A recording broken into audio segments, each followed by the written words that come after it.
madaxweynayaasha Soomaaliland iyo Soomaaliya ayaa xuska maalinta 26 Juun khudbadii ay jeediyeen waxay kaga hadleen wada hadallada labada dhinac oo muddo hakad ku jiray iyadoo shir dhawaan Nairobi ka dhici lahaana aanay ka soo qayb galin mas'uuliyiinta federaalku. Madaxweyne Maxamed Cabdilaahi Farmaajo ayaa sheegay in xukuumaddiisu aaminsan tahay in la gaaray xilligii runta la waajihi lahaa isla markaasna laga midho dhalin lahaa wada hadallada muddada hakadka ku jiray ee labada dhinac. waxaan mar kale ugu baaqayaa ama aan ku baaqayaa in wada hadallada Soomaaliya iyo Somaliland aan dardargelino.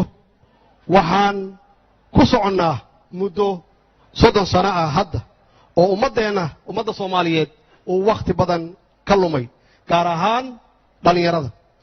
waxaa loo baahan yahay in runta la wajaho oo si walaaltinimo leh wada hadalkii hakadka galay halkiisii laga sii wado, la isxog waraysto, la daaweeyo nabaradii laga dhaxlay duruufihii adkaa ee ina soo maray. waxay dawladdu diyaar u tahay in la lafaguro oo miiska la soo dhigo wax kasta oo lagu kasban karo. waxay dawladdu diyaar u tahay karo khaldaadkii ay keeneen marxaladihii wacdigii aan soo marnay. ummadda Soomaaliyeed ma kala maaranto sidii la sheegay, waxaanan marnaba aan hubaa inay Soomaaliya isu imaan doonto oo aysan kala maqnaan doonin. madaxweyne Muuse Biixi Cabdi waxa uu sheegay in aanay Soomaaliland ka qayb galin wada hadal ay labada dhinac isku kaliyeysanayaan balse ay doonayaan fagaare ay dunidu goobjoog ka tahay taladana lagu goyn karo. waxay su'aashaan annagu iyaga wada hadli mayno si Turkiga la oran maayo ordooqolkaaga ku murmo. waxaan u baahanahay guddi caalami oo adag oo wax kala goyn karta oo gartayda kala karta aan oranin ordoo halka ku sheekaysta sharcigaas tagi mayno hore lagu daalo wada hadal oo sheekaysta mid kala taalo warwar lahayn.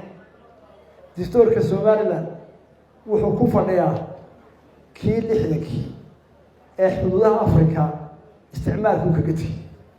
waxa kale taagan yahay oo lagu celiyay dastuurka Soomaaliland uu qoray in dalka lagu celiyay 26 Juun 1960 oo 9 ka soo intay caawan u dabaaldegayno ayuu dalka sharcigiisa dastuurka ku fadhiyaa. madaxweynaha la doorto iyo baarlamaanka iyo ninka dowladda u shaqeeya iyo muwaadinka Soomaaliland qalbiga ka ogolay ka ah waxa xidhayo oo damraya waa dastuurka nina ma dhaafin karo.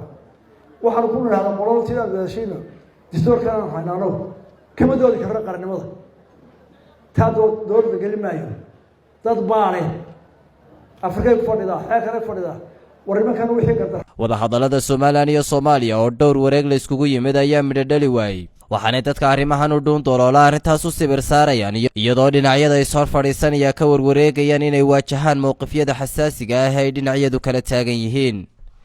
maxamed xasan daacad Saab TV. adeega cusub ee shirkadda Dahabshiil iyo Idahab casriyeynta hanaanka cusub ee xawilaadda Dahabshiil. haddaba macmil adeegan cusub ee casriga ahi waxa uu ku sahlayaa in adigoo jooga gurigaaga hoose goobtaada shaqo aad lacag ugu xawishid asxaabtaada iyo ehelkaaga jooga daafaha dunida.